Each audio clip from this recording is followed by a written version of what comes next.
Back to espresso. चलिए अब आपको बॉक्सिंग के रिंग से बड़ी खुशखबरी सुनाते हैं। और मुकाबला जब रिवायती हरीफ से भारत के साथ हो तो जीत का मजा दुबाला हो जाता है। जी हाँ नाज़रीन, थाईलैंड में होने वाले बॉक्सिंग मुकाबले में पाकिस्तानी बॉक्सर नादिर अली ने भारतीय हरीफ को चारों शान निश्चित कर दिया और भारतीय बॉक्सर ने रिंग में उतरते साथ ही जारहाना रवैया अपनाते हुए नादिर अली पर एक के बाद एक अटैक करना शुरू किया, लेकिन जोरदार मुक्कों की बरसात ने भारतीय बॉक्सर को निढाल कर दिया और यूं रिंग में उतरने वाले भारतीय बॉक्सर का गरूर खाक में मिलाकर नादिर अली ने टाइटल का अपना दिफा किया और मुल्क का नाम रोशन किया। जी हाँ, नादिर हमारे साथ ही मौजूद हैं। चैंपियन बॉक्सर नादिर अली से बात करते हैं। नादिर, सबसे पहले तो भाई बहुत बहुत ज्यादा मुबारकबाद आपको। हमें तो भाई जैसे ही कोई ओपोनेंट होता है ना भारतीय, तो हमारी तो वो ख्वाहिश जो है ना जाग जाती है कि इसको हरा के ही रहना है। आपको कैसा महसूस हुआ भारतीय हरीफ को हराकर? खैर मुबारक हो, आपको भी बहुत बहुत मुबारक हो। भारतीय हरीफ को हराकर मुझे बहुत ही अच्छा लग रहा है और मैं आपको अंदाज़ा नहीं लगा सकते हैं कितना मुझे प्राउड फील हो रहा है और मैं इतना एनर्जेटिक हूँ कि इसी तरह मैं बहुत सारे इवेंट जीतता रहा हूँ। ये बताइएगा कि भारतीय हरीफ से मुकाबला कितना टफ था और रिंग में आप क्या सोचकर उतरे थे? जी, भारतीय हरीफ से हमारा जब मुकाबला होता है तो बहुत ही टफ होता है। तो ऐसा है कि जो हम दोनों मुल्कों के दरमियान जो मुकाबले होते हैं वो बड़े एक्साइटेड होते हैं और हमारे क्राउड भी एक्साइटेड होते हैं और हम बॉक्सर भी एक्साइटेड होते हैं और हमारे दिल में काफ़ी चीज़ें सवालात पैदा होते हैं कि अब मैंने उनको विन करना है, हमने अपने रिप्रेजेंट करना है, अपने मुल्क को दिफा करना है। जिस तरह मैं अपने दिमाग में ये ख्यालात पैदा करता हूँ, मेरे ख्याल से उनके भी दिलो दिमाग में यही ख्यालात होते हैं कि हम पाकिस्तान को जीतें और हम सोचते हैं कि हम इंडिया को जीतें। तो हर कोई जीतने के लिए आता है और हम तो पुरजोश जज्बे के साथ थे। अल्हम्दुलिल्लाह आपने देखी होगी कि मैंने अपने इसको हरीफ को दूसरे राउंड में नॉकआउट किया। बिल्कुल, अल्हम्दुलिल्लाह हम जीत गए और हर कोई जीतने के लिए बिल्कुल रिंग में उतरता है। अच्छा नादिर, बॉक्सिंग एक ऐसा खेल है जिसमें मैच के बाद कोई ना कोई छोटी मोटी इंजरी जरूर हो जाती है, तो कभी रिंग में कोई बड़ी इंजरी हुई आपको और अगर हुई तो फिर उस पर आपने काबू कैसे पाया? जी, बॉक्सिंग के आपको पता है एक्सरसाइज के दौरान भी आपको इंजरी होती है और फाइट के दौरान भी।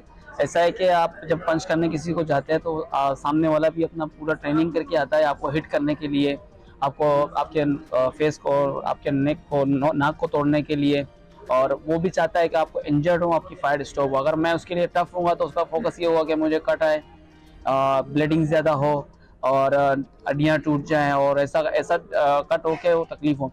मेरे साथ 2 से 3 मरतबा ये हुआ था। यहाँ मेरे आईब्रो में कट आया था। तो इंडिया के साथ ही मेरी फाइट थी एशियन चैम्पियनशिप में कोरिया में। इससे पहले मैंने भूटान को नॉकडाउन किया था, उसने मुझे एक कट यहाँ लगाया था, फिर भी मैंने विन किया। और इससे बाद जब मेरी नेक्स्ट फाइट थी इंडिया के साथ थी और उसका भी कॉम्बिनेशन हमारी फाइटें चल रहे थे, उसके दौरान मुझे कट लगा तो दोनों आईब्रो मेरे खुल गए थे और ये बहुत डेंजरस था। मेरे आईब्रो नीचे लटक गए थे दोनों, तो काफ़ी मुझे दुख हुआ। और इसके बाद मैंने अपना रिकवरी करना शुरू किया, उसको स्टेच किए हमने, टांके वगैरह लगाए और काफ़ी मतलब हम ऐसा कि जब हमारे कट आ जाता है तो उसको हम स्पारिंग नहीं कर सकते और इसके साथ हम ज़्यादा स्वेट नहीं कर सकते, स्वेट नहीं मतलब पसीना नहीं निकाल सकते। तो इसको स्लोली हम इसको रिकवर करते हैं और इसी तरह नेक्स्ट की तरफ हम जाते हैं, क्योंकि हम इसको सेव करने के बाद फिर नेक्स्ट इवेंट की तरफ जाते हैं और हम हार्ड वर्क करते हैं अपने इस चीज़ को डिफेंड करने के लिए कि अगली मरतबा हमें इस तरह ना हो। अच्छा ये बताइएगा कि हम वैसे तो उम्मीद यही करते हैं कि आप महफूज रहें, हिफाजत के साथ रहें और कोई चीट ना करे बॉक्सिंग के दौरान। और आपको पता है कि हर खेल में कोई ना कोई चैलेंजेस होते हैं जिससे आपको मुकाबला करना होता है। आपके खेल में सबसे बड़ा चैलेंज तो ये है कि आपको फिट रहना है। ये बताइए कि बॉक्सर की ट्रेनिंग कितनी सख्त होती है और जिम में कितना टाइम देते हैं और जिस्म की मजबूती के लिए क्या खाते हैं? हमारी ट्रेनिंग सेशन बहुत टफ होती है जिसमें हम मॉर्निंग और इवनिंग दोनों टाइम करते हैं। सम टाइम हम 3 टाइम कर लेते हैं, जिसमें हम अपने जॉगिंग से लेकर फिटनेस तक, फाइटिंग से लेकर स्पारिंग तक, स्पारिंग से लेकर बैगिंग, शोडो, क्या नाम है, हम स्ट्रेंथ ट्रेनिंग करते हैं, हम स्विमिंग करते हैं, हम सुहानाबाद करते हैं, हम मसल्स ट्रेनिंग करते हैं। और आप कह रहे कि हम डाइट प्लान क्या करते हैं, फिलहाल तो पाकिस्तान में हमेशा हमारा डाइट प्लान इतना मुकम्मल नहीं है।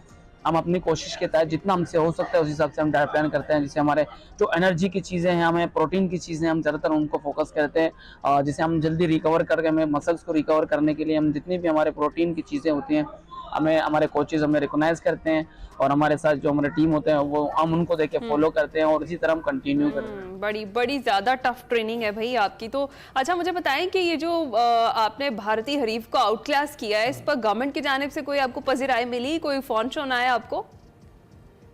हुकूमत की तरफ से तो मुझे अभी तक पजीराई नहीं मिली, मगर मैं पूरा उम्मीद हूँ, मुझे यकीन है कि मैं अगर कल सुबह 10:30 बजे या 10 बजे के टाइम मेरी एयरपोर्ट में लैंड होगी, मुझे यकीन है वो मुझे एप्रिसिएशन करने और साथ में सेलिब्रेट करने का मौका मिलेगा।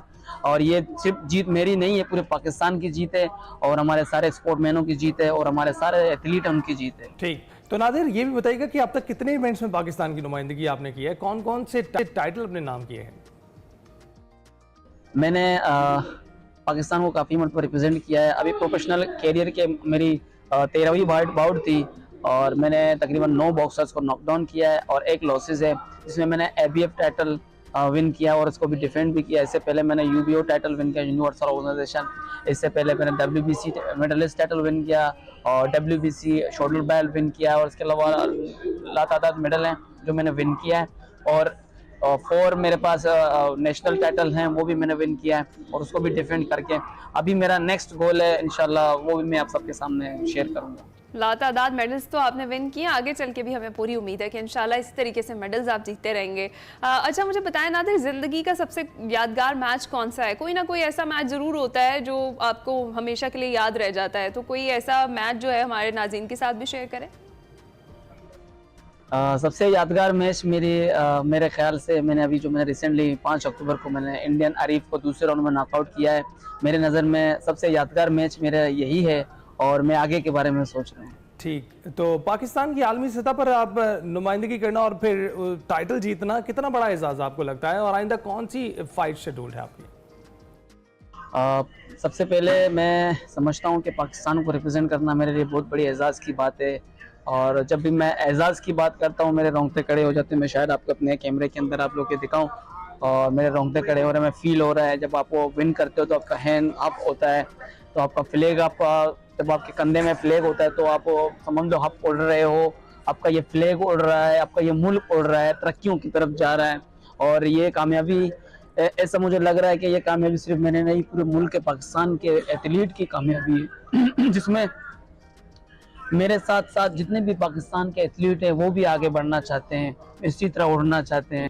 बस इंशाल्लाह अब मेरा नेक्स्ट गोल है कि मैं वर्ल्ड टाइटल की तरफ फोकस करूं, क्योंकि मेरा अब जो फोकस है वो वर्ल्ड टाइटल की तरफ है और इस वर्ल्ड टाइटल को फर्स्ट टाइम मैं इंशाल्लाह पाकिस्तान में लाऊंगा और इसमें आप सबका साथ होगा तो इंशाल्लाह वर्ल्ड टाइटल भी हमारे कंधे में और पाकिस्तान में होगा। इंशाल्लाह जी, इंशाल्लाह ये वर्ल्ड टाइटल भी हमारे लिए लेकर आएंगे और ना आपके लिए एजाज़ की बात है कि आप पाकिस्तान की नुमाइंदगी करते हैं, बल्कि हमारे लिए भी एजाज़ की बात है कि आप जैसे लगन के साथ आगे बढ़ने वाले खिलाड़ी हमारी नुमाइंदगी कर रहे हैं। बहुत शुक्रिया हमसे गुफ्तगू करने के लिए। और है ना, आपने देखा है ये तमाम फाइटर्स, ये तमाम खिलाड़ी अपने तय सब कुछ कर रहे हैं, अपने तय आगे बढ़ रहे हैं। हुकूमत और जो कंपनीज हमारे पास मौजूद हैं उनको चाहिए स्पॉन्सर्स इनको दें, इनको आगे बढ़ाएं, इनका हौसला बढ़ाते रहें। बिल्कुल ऐसा ही, और बड़ी अनफॉर्चुनेट सी ये बात है जी। हम छोटी सी ब्रेक पर जाएंगे, आपने कहीं नहीं जाना।